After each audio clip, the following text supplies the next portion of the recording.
జగన్ ప్రతిపక్ష నేత కాదని వైసీపీ ఫ్లోర్ లీడర్ మాత్రమేనని మంత్రి పయ్యావుల కేశవ్ అన్నారు. ప్రతిపక్ష హోదాకు 10% సీట్లు ఉండాలనే నిబంధన ఎక్కడా లేదంటూ స్పీకర్కు జగన్ లేఖ రాసిన నేపథ్యంలో ఆయన స్పందించారు. నిబంధనల ప్రకారం జగన్కు ప్రతిపక్ష హోదా ఇచ్చే అవకాశం లేదన్నారు. దేశవ్యాప్తంగా అన్ని శాసనసభలు, పార్లమెంట్లో పాటించే నిబంధనలను జగన్ తెలుసుకోవాలన్నారు. స్పీకర్కు జగన్ లేఖ రాసి బెదిరించే ప్రయత్నం చేశారని మండిపడ్డారు. ప్రతిపక్ష నేత కావడం తన హక్కు అనే తరహాలో ఆయన లేఖ రాయడం ఏంటని నిలదీశారు. జగన్ మద్యం, ఇసుక ఖాతాల పుస్తకాలే కాదు, అసెంబ్లీ రూల్ బుక్ చదవాలని సూచించారు. మీ ఆలోచన అయితే మీ వైఖరి మార్చుకోండి. ఒకవేళ మీకు సలహాదారులు ఇచ్చిందైతే ముందు వాళ్ళని మార్చుకోండి. అది ఆయన రిక్వెస్ట్ చేసుకుంటాడో ఆయన ఏం పడతాడో, ఇది ఆయన బెదిరించినట్టుంది. ఆ లేఖ రాసిందంతా కూడా లేని ఉపేంద్రకి ఇచ్చారు అంటారు. నాకు గుర్తుంటే ఉపేంద్ర గారు అప్పుడు రాజ్యసభ సభ్యుడు, ప్రాబబ్లీ ఇది మాకు ఫ్లోర్ లీడర్గా ఆయన పెట్టుకుని ఉంటాము. ఫ్లోర్ లీడర్గా వచ్చినటువంటి గుర్తింపుని పట్టుకుని ఆయన లీడర్ ఆఫ్ అపోజిషన్గా ఇచ్చారని రాస్తాడు. నువ్వు ఎందుకు ఇవ్వవు నాకు?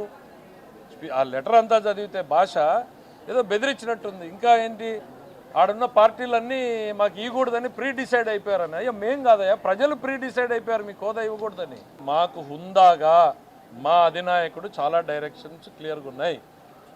మీరు చాలా హుందాగా వ్యవహరించాలన్నాడు.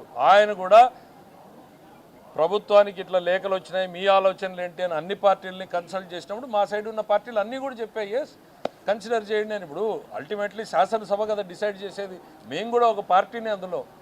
మా సైడ్ వ్యూస్ ఏంటి, పర్లేదు ఆయన వెహికల్ రానియండి లోపలికి. ఆయన అంత అభద్రత ఫీల్ అవుతూ ఆయన నేను బయట ఎక్కడ కూడా నడవలేను అనేటువంటి అభద్రత ఫీల్ అవుతుంటే రానియండి అనేది మా ఆలోచన. ప్రతిపక్షంలో ఉన్నటువంటి పార్టీకి సంబంధించినటువంటి నాయకుడు మీరంతే. డిఫరెన్స్ ఉంది. ఫ్లోర్ లీడర్ అంటారు మిమ్మల్ని, పార్లమెంట్లో గ్రూప్ లీడర్ అంటారు, శాసనసభలో మనం ఫ్లోర్ లీడర్ అంటాం. మీరు ఆ గ్రూపుకి నాయకుడు మాత్రమే తప్ప ప్రతిపక్ష హోదా కలిగినటువంటి ప్రతిపక్ష నాయకుడు కాదు. ఈ లేఖ రాసింది మీ ఆలోచన అయితే మీ వైఖరి మార్చుకోండి. ఒకవేళ మీకు సలహాదారులు ఇచ్చిందైతే ముందు వాళ్ళని మార్చుకోండి. అది ఆయన రిక్వెస్ట్ చేసుకుంటాడో ఆయన ఏం పడతాడో, ఇది ఆయన బెదిరించినట్టుంది. ఆ లేఖ రాసిందంతా కూడా